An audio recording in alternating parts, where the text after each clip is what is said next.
नमस्कार दोस्तों, मैं सुप्रिया स्वागत करती हूँ आपका डिकोड एग्जाम के डेली करंट अफेयर की क्लास में। दोस्तों, देखते देखते अक्टूबर का मंथ निकल गया और आज डेट आ गई 1 नवंबर। तो आप देख रहे हैं समय कितना तेजी से भाग रहा है। इसलिए देखा जाए तो आपके लिए एक एक समय, एक एक मिनट जो है बहुत ही ज्यादा इंपॉर्टेंट है, क्योंकि एग्जाम भी, जैसा कि अब आप लोग फॉर्म भी भर चुके होंगे, मैं उम्मीद कर रही हूँ, तो उसकी प्रिपरेशन भी आप लोग कर रहे होंगे। लेकिन देखिए, स्पीड दीजिए, अपना कोई भी समय फालतू का जायज नहीं करिए। ठीक है, अच्छे से प्रिपरेशन करिए, एक एक समय का प्रॉपर यूटिलाइज करिए और लगे रहिए अपने प्रिपरेशन में। ठीक है, तो दोस्तों आज की क्लास में हम डिस्कस करेंगे 1 नवंबर, 1 नवंबर से रिलेटेड करंट अफेयर को। ठीक है, तो जल्दी से सेशन को शेयर कर दीजिए, सेशन को जो अपने दोस्तों पे शेयर करिए। और जैसा कि मैं जब भी क्वेश्चंस को आपके सामने रख रही हूँ, तो जो कि आपके सामने 4 ऑप्शंस रहते हैं, उनका आप आंसर करिए और वीडियो को शेयर करते हुए रियली। तो चलिए स्टार्ट करते हैं अपनी क्लास। और आज की क्लास में दोस्तों हमारा सबसे पहला प्रश्न है कि हाल ही में किस देश में G7 व्यापार मंत्रियों की बैठक आयोजित हुई है। तो अभी जैसा कि आपको पता है, जो पता होगा कि इस वर्ष जो है कौन सा देश है जो G7 की अध्यक्षता कर रहा है, तो वो आंसर प्रॉपरली कर लेंगे। तो चलिए जल्दी से आंसर बताइए। ठीक है, तो इसका करेक्ट आंसर दोस्तों जापान। ठीक है, जापान में। तो यहाँ पे दोस्तों जो भारत के केंद्रीय वाणिज्य और उद्योग, उपभोक्ता मामले और खाद्य और सार्वजनिक वितरण और वस्त्र मंत्री है दोस्तों पीयूष गोयल। ठीक है, इन्होंने जैसा कि जापान के ओसाका में ठीक G7 व्यापार मंत्रियों की बैठक हुई है, उस बैठक में इन्होंने भाग लिया। तो ठीक है, ध्यान रखिएगा, भारत को भी G7 में, आप लोग सोच रहे होंगे कि भारत तो G7 का मेंबर है नहीं, क्योंकि G7 में तो डेवलप्ड नेशन है। तो देखा जाए यहाँ पे जो है आमंत्रित देश भी होते हैं, और भारत को भी G7 के इस बार जो है मीटिंग में आमंत्रित किया गया था, सम्मेलन में। और भारत के जो यहाँ पे जो जापान के ओसाका में जो G7 व्यापार मंत्रियों की बैठक हुई, इसमें भारत की तरफ से केंद्रीय मंत्री पीयूष गोयल ने भाग लिया है। इसी दौरान जो है पीयूष गोयल ने, जब इन्होंने ठीक है मीटिंग को संबोधित किया है, और साथ ही साथ उन्होंने बोला कि कई सारे सुझाव दिए, जिसमें आपूर्ति श्रृंखला में लचीलापन बढ़ाने पे विषय पे ठीक है चर्चा हो रही थी, जिसपे उन्होंने अपने सुझाव दिए। बात करें दोस्तों G7 की, इंपॉर्टेंट आपके लिए एक ये चीज है कि कहाँ पे हुआ, और दूसरी चीज है ये संगठन, ये जो ग्रुप है G7 का, ये आपके लिए इंपॉर्टेंट हो जाता है कि कौन से मेंबर कंट्री है। तो ध्यान रखिएगा, देखिए G7 का कोई भी ठीक है हेडक्वार्टर नहीं, अपना कोई स्पेसिफिक हेडक्वार्टर नहीं है। ठीक है, और अगर हम इसके बारे में बात करें दोस्तों, तो यहाँ पे जो है इसकी जो स्थापना, यहाँ पे जो है ये एक अंतर सरकारी ठीक है संगठन है, और इसका गठन जो हुआ था 1975 में हुआ था। क्योंकि G7 यानी कि ग्रुप ऑफ 7 कंट्रीज, ठीक है, ग्रुप ऑफ 7 कंट्री। तो ये 7 कंट्री कौन कौन है? यूनाइटेड किंगडम है, कनाडा है, फ्रांस है, जर्मनी है, इटली है, जापान है और अमेरिका। देखिए 2014 तक रूस भी था, ठीक है, लेकिन क्रीमिया के अधिग्रहण करने के बाद रूस को G7 से बाहर कर दिया गया। पहले ये G8 हुआ करता था। अगर हम बात करें दोस्तों, तो ये जो है हर साल G7 अपनी क्या करता है, एक वार्षिक बैठक आयोजित करता है। किन मुद्दों पर चर्चा करने के लिए? बेसिकली जो है वैश्विक आर्थिक शासन संबंधित मुद्दों पर चर्चा करने के लिए, अंतरराष्ट्रीय सुरक्षा और जो ऊर्जा नीति जैसे जो समान हित, यानी कि सभी के लिए जो समान हित है, ऐसे मुद्दों पर चर्चा करने के लिए हर साल देखा जाए ये ग्रुप ऑफ 7 नेशन जो है वो आपस में एक वार्षिक सम्मेलन करते हैं, जिसमें से पहले जो इस वर्ष का 2023 का जो सम्मेलन हुआ है वो जापान में हुआ है। G7 नेटवर्क की बात करें, वैश्विक नेटवर्क में देखा जाए तो आज जो है संपदा का ये आधे से अधिक का प्रतिनिधित्व करते हैं। वैश्विक जीडीपी की बात करें तो ये 7 देश मिलकर के 30 से ठीक है 43 ठीक है प्रतिशत की जीडीपी का प्रतिनिधित्व करते हैं, और दुनिया के, लेकिन देखिए सबसे ज्यादा यहाँ पे जो है जीडीपी का सबसे ज्यादा प्रतिनिधित्व करते हैं, लेकिन जनसंख्या के मामले में बहुत ही ज्यादा पीछे है, यानी कि जनसंख्या का प्रतिनिधित्व मात्र ये 10% करते हैं। भारत भी देखा जाए जो कि उन देशों में शामिल है जिन्हें G20 ने ओसाका में व्यापार मंत्रियों की इस बैठक में आमंत्रित किया था। भारत को भी आमंत्रित किया गया था।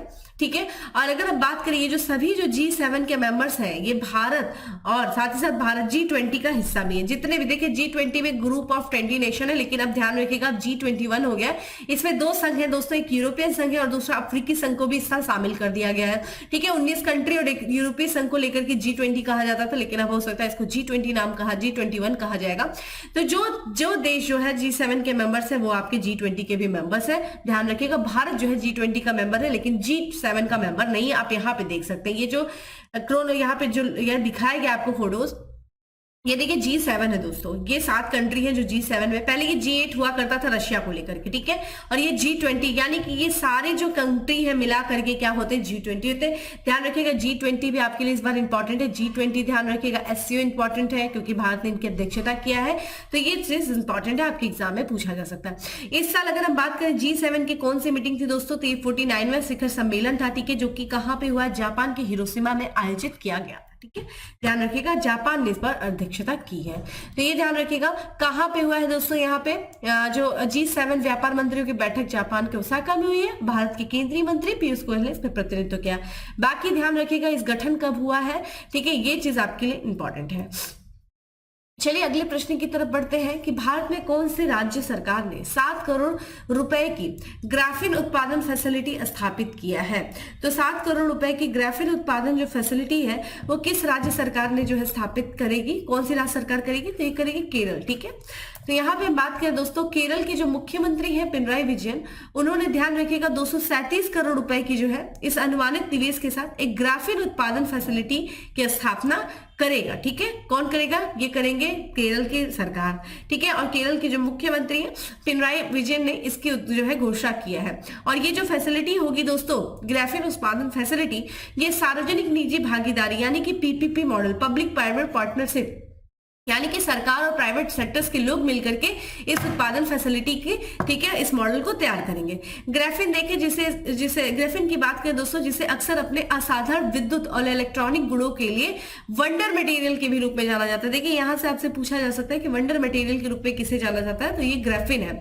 ये किस कारण से, इसकी जो असाधारण विद्युत और इलेक्ट्रॉनिक गुण है इसके कारण से, और ये केरल नवाचार जो है परिदृश्य की आधारशिला बनने के लिए तैयार है। ध्यान रखिएगा, नवाचार की बात करें दोस्तों, तो अगर आपसे पूछा जाए देश का पहला जो ग्राफीन नवाचार केंद्र है, ठीक है, ध्यान रखिएगा देश का, यहाँ पे मैं लिख देती हूँ कि देश का, ठीक है, पहला, ठीक है, देश का पहला ग्राफीन नवाचार, ठीक है, ग्राफीन नवाचार केंद्र, ठीक है, नवाचार केंद्र कहाँ पे स्थापित किया जाएगा दोस्तों, केंद्र यानी कि यहाँ पे ग्राफीन इनोवेशन सेंटर जो स्थापित किया जाएगा, ग्राफीन, ठीक है, इनोवेशन सेंटर जो है स्थापित किया जाएगा। ये कहाँ किया जाएगा, ये भी केरल के त्रिशूर में स्थापित किया जाएगा। ठीक है, केरल के त्रिशूर में जो है इसे स्थापित किया जा रहा है, ये भी ध्यान रखिएगा। ठीक है, तो ठीक है, तो इतनी चीजें आपने देखी। अब बात कर लेते हैं कुछ अन्य चीजों की भी। देखिए यहाँ पे साथ ही साथ हम बात कर ले, केरल से रिलेटेड एक अन्य न्यूज भी है कि भारत के पहले, ठीक है, पूर्ण महिला पुलिस स्टेशन ने 50 साल जो है पूरे कर लिए हैं, उसका जश्न मनाया। तो भारत का पहला जो है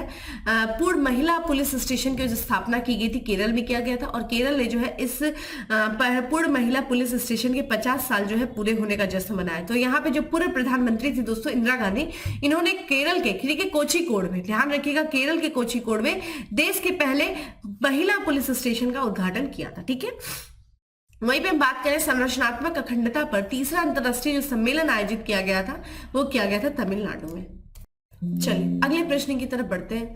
अगला प्रश्न है दोस्तों की, किस राज्य या केंद्र शासित सरकार के द्वारा जय भीम मुख्यमंत्री प्रतिभा विकास योजना का अनावरण किया गया है?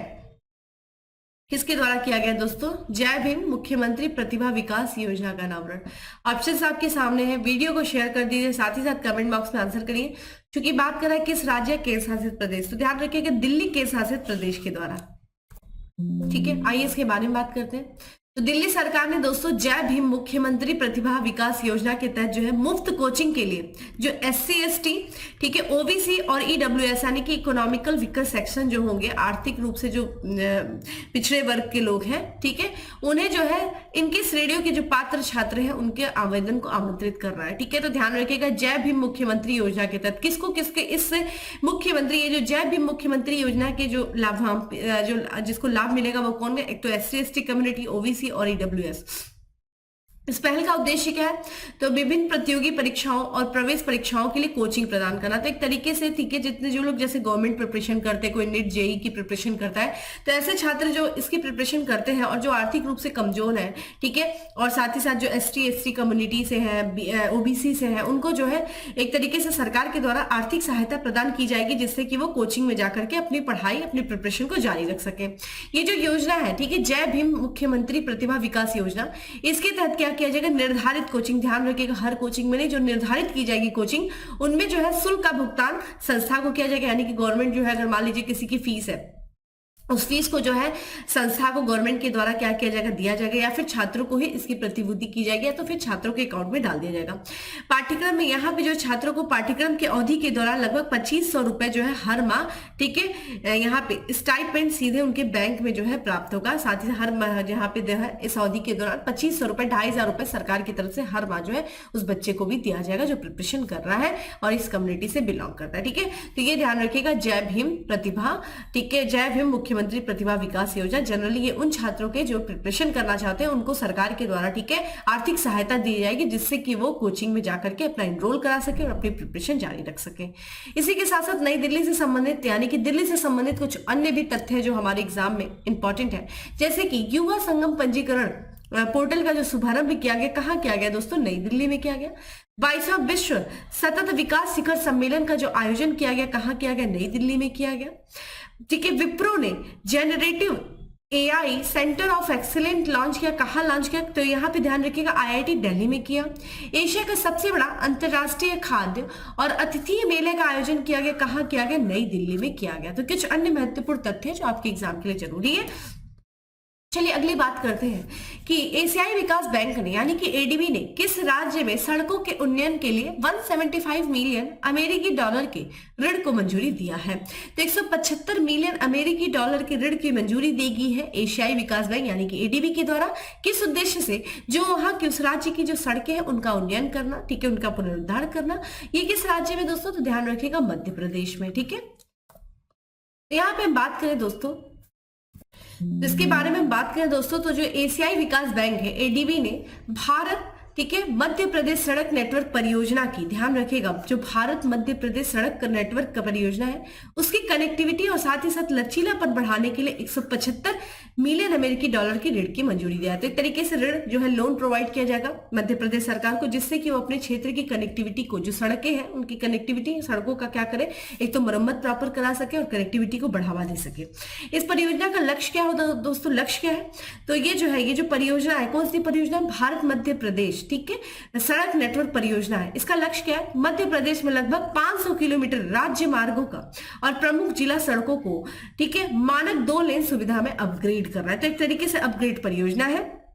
और परियोजना जो है शुरू में सितंबर 2023 में एडीबी द्वारा प्रस्तावित की गई थी। तो एडीबी के ही द्वारा इस परियोजना को प्रस्तावित किया गया था, जिसके तहत जो है एडीबी क्या कर रहा है, 175 मिलियन अमेरिकी डॉलर का ऋण प्रदान कर रहा है, जिससे कि वहां पे जो है लगभग मध्य प्रदेश में भारत कनेक्टिविटी को बढ़ावा देने के लिए, ठीक है, यहाँ पे 500 किलोमीटर के राजमार्गों का, ठीक है, क्या किया जाएगा, उसको अपग्रेड किया जाएगा और जिला सड़कों को, ठीक है, टू लेन, यहाँ पे 2 लेन सुविधा जो है, जितने भी वहां पे जिला है, जो वहां पे सड़कें, जो डिस्ट्रिक्ट है, उसको 2 लेन, जैसा कि आप यहाँ पे देख रहे हैं, 2 लेन में विकसित किया जाएगा।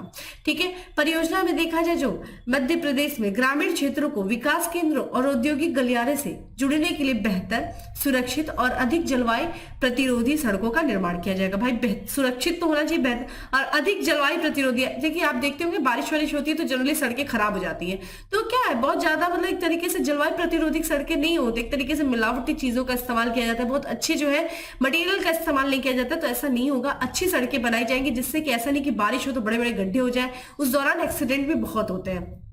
तो इसको सुरक्षित रखने से और साथ ही साथ अधिक जलवायु प्रतिरोधी सड़क बनाने का निर्णय लिया गया है, निर्माण किया जाएगा।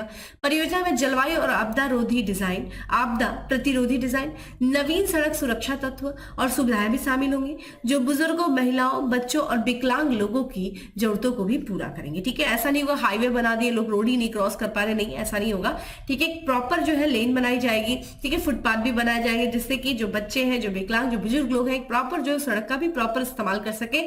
ठीक है, इसके लिए वो भी आया था दोस्तों, राइट टू वॉक करके भी आया था। ठीक है, देखिए पंजाब सरकार ने ऐसा किया था, लागू करने वाला पहला जो है स्टेट बना था, जिससे क्या किया था कि हमारा मतलब चलना भी हमारा अधिकार है। और अगर आप हाईवे बन जाती, गाड़ी स्पीड में जाती है, आप देख रहे होंगे कि रोड क्रॉस करना भी आज के डेट में बहुत ज्यादा मुश्किल है। इवन मेरा तो घर भी हाईवे पे है, तो मैं तो कई बार मैं ऐसे डर जाती हूँ कि यार कैसे रोड को क्रॉस करूँ, ये गाड़ी जाती है, ऐसे जाती है, इधर से जाती है, मतलब काफी टाइम लग जाता है और वो काफी रिस्की भी होता है।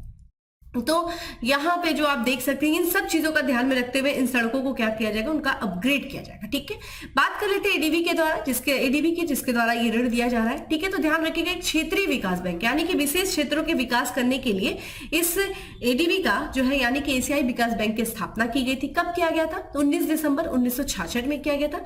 इसके मुख्यालय की बात करें तो फिलीपींस के मनीला में इसका मुख्यालय है। ठीक है, आप मुझे बताइए कि कौन सा एक और हेडक्वार्टर है। ठीक है, एक यहाँ पे हेडक्वार्टर और भी पाया जाता है जो अक्सर चर्चा में रहता है, मनीला में ही है। आप मुझे कमेंट बॉक्स में आंसर करिएगा। यहाँ पे जो है इसके कुल कितने सदस्य हैं? 68 सदस्य हैं। भारत भी ध्यान रखिएगा एडीबी के संस्थापक सदस्यों में से एक था। उद्देश्य क्या है एडीबी का? एडीबी की स्थापना का उद्देश्य क्या है? एशिया में, ध्यान रखिएगा चूंकि एशियाई विकास बैंक है तो एशिया में जितने भी राष्ट्र हैं उनके सामाजिक और आर्थिक विकास को बढ़ावा देना। ठीक है, तो ये एडीबी से संबंधित महत्वपूर्ण चीजें हैं जो आपके एग्जाम के लिए जरूरी थी, जिनको हम लोगों ने देखा। ठीक है, अक्सर एग्जाम में ऐसी चीजें पूछी जाती हैं। यहाँ पे बात कर लेते हैं दोस्तों कुछ अन्य चीजों की। मध्य प्रदेश से संबंधित कुछ न्यूज है, जैसे कि महिला स्वयं सहायता समूहों द्वारा संचालित देश का पहला जो टोल प्लाजा शुरू किया गया है, ये भी मध्य प्रदेश में किया गया। और ये मध्य प्रदेश में किन जिलों में चलेगा दोस्तों? तो आगरा, मालवा, उज्जैन और छतरपुर जिले में। देश का पहला यूनिटी मॉल स्थापित किया जाएगा। कहाँ किया जाएगा? मध्य प्रदेश के उज्जैन में। ठीक है, मैंने आपसे ये भी पूछा था कि उज्जैन किस नदी के किनारे है। मोहम्मद दानिश ने काफी अच्छा आंसर किया। मोहम्मद दानिश आप बहुत अच्छा आंसर करते हैं, मैं आपको प्रॉपर देखती हूँ, चाहे आप हिस्ट्री की क्लास हो चाहे आप करंट अफेयर की क्लास हो, हमेशा आप एक्टिव रहते हैं, मुझे बहुत अच्छा लगता है। और भगवान ने चाहा तो आप जल्दी सफल होंगे, क्योंकि जिस तरीके से आप एक्टिव रहते हो, जिस तरीके से आप प्रिपरेशन कर रहे हो, इसी तरीके से करते रहिए, अपनी बस कंटिन्यूटी मेंटेन रखिए, देखिएगा जरूर सिलेक्शन होगा। ठीक है, चलिए अगले प्रश्न की तरफ बढ़ते हैं। अगला प्रश्न है हमारा कि चीन के हांगजाऊ में, ठीक है, आयोजित चौथे एशियाई पैरा खेलों की पदक तालिका में भारत को कौन सा स्थान प्राप्त हुआ है? तो जैसा कि आपको पता है, अभी कुछ ही दिन पहले चीन के हांगजाऊ में एशिया खेल का समापन हुआ है और उसके बाद ही एशियाई पैरा खेलों का भी आयोजन चीन के हांगजाऊ में हुआ है। यहां से ही प्रश्न बन जाएगा कि आयोजन कहाँ पे किया गया। ठीक है, 2022 का खेल था, लेकिन 2023 में हुआ कोविड के कारण। और भारत का इस पदक तालिका में दोस्तों 5वां स्थान है। और आप मुझे बताइए कि जो एशियाई खेल हुआ है, ठीक है, एशियाई खेलों में जो हांगजो में एशियाई खेल का समापन हुआ था, उसमें भारत का कौन सा स्थान था? क्योंकि एशियाई पैरा खेलों की बात करें तो पदक तालिका में भारत का 5वां स्थान है। तो यहाँ पे चीन के हांगजाऊ में, ठीक है, चौथा जो हुआ है एशियाई पैरा खेलों में भारत ने कितने एक ऐतिहासिक प्रदर्शन किया और कुल कितने पदक जीते दोस्तों? भारत ने कुल 111 पदक जीते। और इस 111 पदक के साथ देखा जाए पदक तालिका में भारत जो है 5वें स्थान पे है। भारत ने कुल कितने पदक जीते दोस्तों? 111, जिसमें से 29 पदक जो है वो गोल्ड मेडल है, 31 वो सिल्वर मेडल है और 51 देखा जाए वो कांस्य यानी कि ब्रॉन्ज मेडल है। इससे पहले जो देखा जाए 2018 में, ठीक है, अगर हम बात करें कि एशियाई जो पैरा ओलंपिक खेल हुआ था, पैरा जो गेम हुआ था, वो इंडोनेशिया में हुआ था। और उस दौरान भारत ने जो है, जो कि तीसरा पैरा एशियाई खेलों में भारत ने अच्छा प्रदर्शन किया था और 72 पदक जीते थे और एक तरीके से 100+ पदक जीता गया। ठीक है, एशियाई पैरा एथलीट में देखा जाए तो भारत ने, ठीक है, यहाँ पे ध्यान रखिएगा कि 23 से लेकर के जो 8 अक्टूबर तक चला था, जो कि चीन के हांगजाऊ में हुआ था एशियाई खेलों में, भारत ने कितने पदक जीते थे दोस्तों? 107 पदक जीते थे। आप मुझे बताइएगा पदक तालिका में भारत का कौन सा स्थान है? और उससे 4 पदक जो तालिका अधिक 4 पदक अधिक जीते। ठीक है, किसमें दोस्तों? यहाँ पे भारतीय जो पैरा एथलीट है। और इसमें से जो 111 जो है पदक है, उसमें से सबसे ज्यादा जो पदक जीता वो एथलीट ने जीता है। ठीक है, एथलीट्स के द्वारा जीता गया। कितने? 55 पदक जीते गए। अब बात कर लेते हैं पहले, दूसरे, तीसरे, चौथे स्थान पे कौन है, क्योंकि ये भी पूछा जा सकता है। देखिए, पदक तालिका में जो मेजबान देश था, यानी कि जिसके द्वारा इस बार जो है इस गेम का आयोजन किया गया था, चीन में किया गया। चीन जो मेजबान चीन है, उसने देखा जाए 214 जो है स्वर्ण पदक जीते, 167 रजत, और यहाँ पे हम बात करें तो 140 जो है कांस्य पदक जीता। 200 टोटल देखिए कितना ज्यादा इसने पदक जीता है, तो 521 पदक जीता। दूर दूर तक भारत इसके आगे दिखाई नहीं दे रहा है। वहीं ईरान देखिए, ईरान ने दूसरा स्थान हासिल किया। तो आप देख सकते हैं ईरान में काफी ज्यादा स्पोर्ट्स में लोग आगे जा रहे हैं और ईरान ने कुल 31 जो है 131 पदक जीते हैं। ठीक है, जिसमें 44 देखा जाए तो उसने गोल्ड मेडल जीता है और इसी के साथ साथ दूसरे स्थान पे जापान। देखिए ध्यान रखिएगा, टोटल जो है 42 स्वर्ण पदक के साथ 150 पदक जीता है और तीसरे स्थान पे रहा है। वही दक्षिण कोरिया दोस्तों चौथे स्थान पे रहा है। टोटल कितना? 103 पदक जो है जीता है, जिसमें से 30 स्वर्ण पदक था और इस तरीके से वो चौथे स्थान पे रहा है। तो हम यहाँ पे बात करें दोस्तों, तो जो चौथा एशियाई पैरा जो गेम हुआ है उसमें चीन पहले स्थान पे था दोस्तों। फिर अगर हम दूसरे स्थान पे बात करें तो ईरान था, तीसरे स्थान पे जापान था, फिर दक्षिण कोरिया था, फिर ध्यान रखिएगा भारत का स्थान था। भारत 113 पदक जीता। ध्यान रखिएगा कितने स्वर्ण पदक जीते ये भी ध्यान रखिएगा भारत ने, तो ध्यान रखिएगा यहाँ पे 29 स्वर्ण पदक गोल्ड मेडल जीते। ठीक है, चलिए अगले प्रश्न की तरफ बढ़ते हैं। हाल ही में चर्चा में रही बन्नी उत्सव का आयोजन किस राज्य में किया गया था? तो बन्नी उत्सव का आयोजन जो है वो किस राज्य में किया गया था? तो देखिए ये काफी चर्चा में हुआ क्योंकि इस उत्सव के दौरान वहां पे काफी ज्यादा ठीक है लोग घायल हो गए। तो ये उत्सव कहाँ पे किया गया ये पूछा जा रहा है। तो ये आंध्र प्रदेश में किया गया, ठीक है, आंध्र प्रदेश में इसका आयोजन किया गया। तो यहाँ पे हम बात करें तो आइए इसके बारे में बात करते हैं दोस्तों। तो देखिए मध्य प्रदेश के कुरनूल जिले में ठीक है बन्नी उत्सव के दौरान देखा जाए तो यहाँ पे जो है कुरनूल जिले में एक स्थान है जिसका नाम है देवरगट्टू। वहां पे जो एक पारंपरिक बन्नी उत्सव का आयोजन किया जा रहा था जिस दौरान जो है 3 लोगों की जो है मौत हो गई और 100 से अधिक जो लोग हैं घायल हो गए। देखिए इसमें जो है एक तरीके से जो है डंडे से एक दूसरे पे क्या किया जाता है, ठीक है, एक दूसरे से लड़ाई की जाती है डंडे के माध्यम से, ठीक है, कि उत्सव का ये भाग है। तो बात करेंगे किस कारण से ऐसा हुआ है। बन्नी उत्सव की बात करें दोस्तों तो ये विजयादशमी यानी कि यहाँ पे जो विजयादशमी दशहरे के 10वें दिन की रात में जो है राक्षस मणि और मलासुर, ठीक है, मलासुर पर भगवान मल्ला मल्लेश्वर स्वामी और देवी पार्वती की जीत के उपलक्ष्य में मनाया जाता है, ठीक है, ये जो बन्नी उत्सव है। इस वार्षिक धार्मिक उत्सव जो है ये उत्सव माला मल्लेश्वर स्वामी मंदिर के परिसर में आयोजित किया जाता है। कहाँ किया जाता है? तो माला मल्लेश्वर स्वामी मंदिर के परिसर में। मुख्य तौर पर देखा जाए तो ग्रामीणों का लाठियों के साथ इकट्ठा होना, एक दूसरे से भिड़ना, इसमें क्या होता है, रस्म होती है। एक साल जो है हर साल हजारों लोग जो है जलते हुए मसाल और लंबे डंडे के लिए जो है समारोह में शामिल होते, ठीक है। तो यहाँ पे जो है साथ ही साथ इस रस्म में लोग जो है देवताओं को अपने पाले में रखने के लिए लाठियों से एक दूसरे पर डंडे से वार करते, जिस दौरान यही घटना हो गई और यहाँ पे ठीक है डंडे से वार के दौरान जो है क्या मौत हो गई। लोगों का मानना है कि देवताओं के गांव में होने से समृद्धि आती है। तो लोग सोचते हैं कि मतलब देवताओं को अपने पाले में रखने के लिए कुछ गांव के लोग एक पाला एक गांव के लोग होते होंगे, दूसरे पाले में दूसरे गांव के लोग होते होंगे और एक दूसरे पे क्या करते हैं, एक तरीके से उत्सव है, ये धार्मिक उत्सव है, खेल खेल के साथ ही इसमें आयोजन किया जाता है। लेकिन इसी दौरान जो है काफी घटना घटित हो गई और बन्नी उत्सव के दौरान जो है यहाँ पे कुछ घटना है जिसमें से काफी 100 से अधिक लोग घायल हुए हैं। तो इस कारण से ये बन्नी उत्सव चर्चा में है, तो आपसे एग्जाम में यहाँ से पूछा जा सकता है, ठीक है। अगला प्रश्न है कि निम्न में से किस शहर में 15वें जनजातीय युवा आदान प्रदान कार्यक्रम का उद्घाटन किया गया? कहाँ पे किया गया दोस्तों? महाराष्ट्र के मुंबई में किया गया। तो यहाँ पे जनजातीय युवा आदान प्रदान कार्यक्रम का जो उद्घाटन किया गया मुंबई विश्वविद्यालय में आयोजित किया गया और इसका जो है आयोजित जो किया जा रहा है ये 15वां, ठीक है, ध्यान रखिएगा, 15वां जनजातीय युवा आदान प्रदान कार्यक्रम है। ये 28 अक्टूबर तक चला है और ये कल तक यानी कि 2 नवंबर तक आयोजित किया जाएगा। कार्यक्रम का बेसिकली उद्देश्य क्या है? तो आदिवासी युवाओं में जिज्ञासा पैदा करना, उन्हें मुख्य धारा के विकास का हिस्सा बनने के लिए प्रोत्साहित करना, ठीक है। तो जितने भी आदिवासी लोग हैं, ठीक है, उनके जो युवा है उनको एक तरीके से जागरूक करना जिससे कि वो मुख्य धारा का के जो विकास है उसका हिस्सा बन सके। इस कार्यक्रम में देखा जाए लगभग 220 प्रतिभागी भाग ले रहे हैं और प्रतिभागियों को दोस्तों देखिएगा 31 अक्टूबर यानी कि कल जो है वो विधान भवन भी देखने का मौका मिला। जो प्रतिभागी है वो भारतीय सिनेमा का राष्ट्रीय संग्रहण, gateway of India, marine drive, Juhu beach और अन्य प्रसिद्ध स्थानों का भी दौरा करेंगे। ये प्रतिभागी देखिए किन किन राज्यों से आए हैं। तो ये झारखंड राज्य के जो है गुमला, खुंटी, लातेहार, सरायकेला, खरसावा जिले, आंध्र प्रदेश के विशाखापट्टनम, तेलंगाना राज्य के भद्रदारी जिले और बिहार के जमुई, लखीसराय जिले जैसे जो है जैसे आदिवासी जिलों से ये जो है आदिवासी आए हैं, ठीक है। तो ये जो लोग हैं जो इसमें भाग लिए तो उनको जो एक तरीके से बेसिकली जागरूक करना जिससे कि वो मुख्य धारा से जुड़ सके, ठीक है, मुख्य धारा के विकास से वो जुड़ सके। तो ये ध्यान रखिएगा कि ये 15वां जनजातीय युवा आदान प्रदान कार्यक्रम था, मुंबई में आयोजित किया गया। अगला प्रश्न है हाल ही में चर्चा में रहा भारतीय प्रतिस्पर्धा आयोग की स्थापना किस वर्ष की गई? मोस्ट इंपॉर्टेंट, ऐसे प्रश्न जरूर पूछे जाते हैं। तो भारतीय प्रतिस्पर्धा आयोग की स्थापना किस वर्ष की गई है? तो कमेंट बॉक्स में आंसर करिए, वीडियो को शेयर कर दीजिए। करेक्ट आंसर इज डी है, ठीक है, 2003 में किया गया। और किस अधिनियम के तहत किया गया ये इंपॉर्टेंट है। तो यहाँ पे भारतीय प्रतिस्पर्धा आयोग की दोस्तों बात करें तो ध्यान रखिएगा 14 अक्टूबर, ठीक है, 2003 को इसकी स्थापना की गई थी, 14 अक्टूबर 2003 को। और किस अधिनियम के तहत किया गया था? तो प्रतिस्पर्धा आयोग अधिनियम 2002 के तहत इसका आयोजन किया गया था। इसका बेसिकली किस उद्देश्य से इसको स्थापित किया गया था?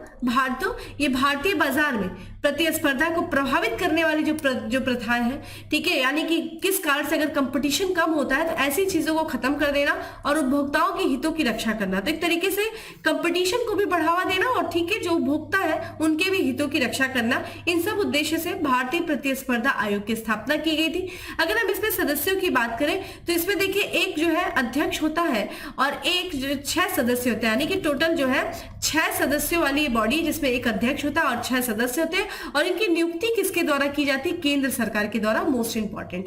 चर्चा क्यों कर रहे हैं भाई इसके बारे में? चर्चा इसलिए कर रहे हैं क्योंकि जो भारतीय प्रतिस्पर्धा आयोग है ये अभी हाल ही में अंतरराष्ट्रीय प्रतिस्पर्धा नेटवर्क का जो यहाँ पे प्रतिष्ठित 18 सदस्यीय संचालन समिति है उसका सदस्य बन गया है। इसीलिए जो है हम इसकी चर्चा कर रहे हैं। तो आपसे पूछा जा सकता है कि अंतरराष्ट्रीय प्रतिस्पर्धा नेटवर्क की जो प्रतिष्ठित 18 सदस्यीय संचालन समिति है उसमें अभी हाल ही में किसे शामिल किया गया? तो ये भारतीय प्रतिस्पर्धा आयोग को शामिल किया गया।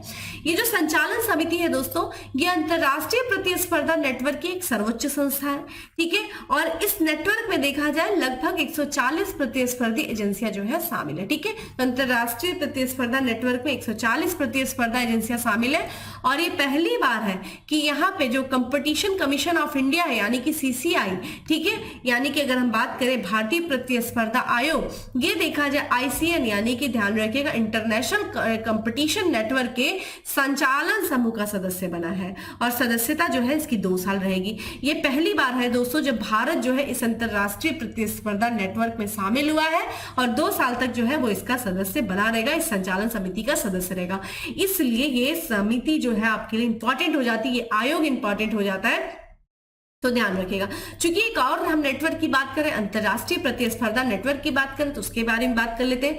दोस्तों इस नेटवर्क की जो स्थापना हुई थी ये हुई थी 2001 में हुई थी और ये एक अनौपचारिक, ठीक है, इनफॉर्मल आभासी नेटवर्क है जो विश्व स्तर पर प्रतिस्पर्धा कानून अधिकारों के बीच सहयोग को सुविधाजनक बनाने के उद्देश्य से इसकी स्थापना की गई थी।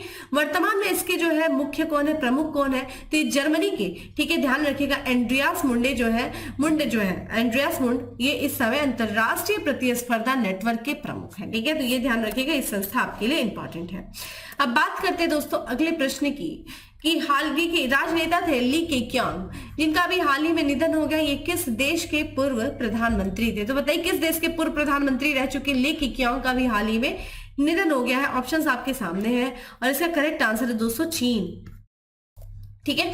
तो यह जो भारत का पड़ोसी देश है दोस्तों चीन, यहाँ के जो पूर्व प्रधानमंत्री थे दोस्तों ली केक्यांग, इनकी जो है अभी हाल ही में निधन हो गया, इनको हार्ट अटैक आया था और ये जो है देखा जाए तो 2013 से लेकर के 2023 तक चीन के ये प्रधानमंत्री रह चुके थे। और ये जो किस पार्टी से संबंधित है? तो ये जो इस समय सत्तारूढ़ पार्टी है सी के शी जिनपिंग की जो सत्तारूढ़ कम्युनिस्ट पार्टी है उसके ये सदस्य थे, ठीक है। तो ध्यान रखिएगा ली केक्यांग कहाँ के थे प्रधानमंत्री? ये थे भारत के, माफ करिएगा चीन के, भारत के। और यहाँ पे हम बात करते देखिए एक बहुत इंपॉर्टेंट चीज है, गीता प्रेस जो गोरखपुर है दोस्तों उसके ट्रस्टी थे बैजनाथ अग्रवाल, ठीक है। बैजनाथ अग्रवाल की भी 90 वर्ष की उम्र में निधन हो गया। इनके निधन पर शोक व्यक्त करते हुए जो मुख्यमंत्री है दोस्तों योगी आदित्यनाथ जी उत्तर प्रदेश के, उन्होंने सामाजिक जागरूकता और मानव कल्याण को जो बढ़ावा देने के उद्देश्य में जो इन्होंने बैजनाथ अग्रवाल जी जो कि इस ट्रस्टी के प्रमुख है, जो इन्होंने महत्वपूर्ण भूमिका निभाई थी, उनके जो 40 वर्ष के समर्पण यानी कि जो उल्लेखनीय योगदान था उसको उस पर जोर देते हुए एक संवेदना भी उन्होंने व्यक्त किया। अगर हम बात करते हैं दोस्तों यहाँ पे जो है 2021 का जो गांधी शांति पुरस्कार था उससे जो है गोरखपुर के गीता प्रेस को सम्मानित किया गया था। तो ये आपके लिए बहुत इंपॉर्टेंट है, इसलिए ये नाम भी ध्यान रखिएगा दोस्तों, बैजनाथ अग्रवाल, ठीक है। गीता प्रेस गोरखपुर ट्रस्टी के ये, ठीक है, मेन प्रमुख थे, ठीक है, जिनका भी हाल ही में निधन हो गया, ठीक है। चलिए अगले प्रश्न की और आज के हम लास्ट प्रश्न की तरफ बढ़ते हैं कि भारतीय अर्थव्यवस्था के चौथे वार्षिक सम्मेलन का आयोजन कहाँ किया गया? तो भारतीय अर्थशास्त्र, माफ करिएगा यहाँ पे भारतीय अर्थशास्त्र के चौथे वार्षिक सम्मेलन का आयोजन कहाँ किया गया दोस्तों? तो ये किया गया केंद्र शासित प्रदेश जम्मू कश्मीर में, ठीक है। तो यहाँ पे जो है जम्मू कश्मीर के दोस्तों जो उपराज्यपाल है यानी कि मनोज सिन्हा, उन्होंने श्रीनगर, ठीक है, कश्मीर के श्रीनगर में जो कश्मीर विश्वविद्यालय है उसमें भारतीय अर्थशास्त्र और संबद्ध विज्ञान संघ के चौथे वार्षिक सम्मेलन का उद्घाटन किया। ये जो भारतीय अर्थशास्त्र और संबद्ध विज्ञान संघ के अध्यक्ष प्रोफेसर सुधाकर पांडा और यहाँ पे जो भारतीय अर्थशास्त्र और संबद्ध विज्ञान संघ के जो सचिव है डॉक्टर आलोक कुमार, इन्होंने जो है इस अवसर पे इन्होंने संबोधन किया। ठीक है, वार्षिक सम्मेलन प्रमुख विशेषताओं पर उन्होंने प्रकाश डाला। इस संबोधन में जब इन्होंने जो है उपराज्यपाल, जो जम्मू कश्मीर के उपराज्यपाल है, उन्होंने जब इस सम्मेलन को संबोधित किया तो अपने संबोधन में उन्होंने कुछ महत्वपूर्ण बात की, जैसे कि उन्होंने भारत की आत्मनिर्भर भारत की विकास रणनीति, जम्मू कश्मीर, लद्दाख और पंजाब में जनजातीय आबादी के खिलाफ मुद्दों और उपलब्धियों की दिशा में नीतिगत उपायों के व्यापक विश्लेषण पर विचार विमर्श के लिए, भारतीय अर्थव्यवस्था और संबद्ध विज्ञान संघ के प्रयास की सराहना के लिए, ठीक है, इन सब चीजों को उन्होंने संबोधित किया। 3 दिवसीय सम्मेलन के दौरान उन्होंने 2047 यानी कि जब भारत अपने स्वतंत्रता की जो है 100वीं वर्षगांठ मना रहा होगा तो उससे संबंधित विकास के मुद्दों पर भी चर्चा किया। इसी दौरान मनोज सिन्हा ने, ठीक है, विकासोन्मुख क्षेत्रों की क्षमताओं को उजागर करने, रोजगार सृजन, बुनियादी ढांचे और निवेश, महिला सशक्तिकरण, एमएसएमई यानी कि माइक्रो स्मॉल मीडियम इंटरप्राइजेस, कौशल विकास और स्वास्थ्य और पोषण पर विशेष ध्यान देने के लिए सामूहिक प्रयासों का आह्वान किया, जो कि भारत 2.0 के महत्वपूर्ण स्तंभ है। तो भारत 2.0 के महत्वपूर्ण स्तंभ क्या है दोस्तों? ध्यान रखिएगा, रोजगार के क्षेत्र में, बुनियादी ढांचे के क्षेत्र में, महिला सशक्तिकरण भी, एमएसएमई के क्षेत्र को बढ़ावा देना, कौशल के क्षेत्र में स्किल इंडिया को डेवलप करना, ठीक है, हेल्थ के क्षेत्र में, ठीक है, न्यूट्रिशन के क्षेत्र में, इन सब जो है विशेष क्षेत्रों में ध्यान देना है। किसका उद्देश्य है? ठीक है, ये जो एजेंडा है भारत 2.0 का, ये मुख्य स्तंभ है। तो दोस्तों ये था आज का हमारा 10 MCQ। उम्मीद करती हूँ आपको अच्छा लगा होगा। अब बात कर लेते हैं आज के main fact of the day के बारे में कि हाल ही में भारतीय सेना ने शौर्य दिवस अपना मनाया है। कब मनाया है दोस्तों? 27 अक्टूबर को मनाया है।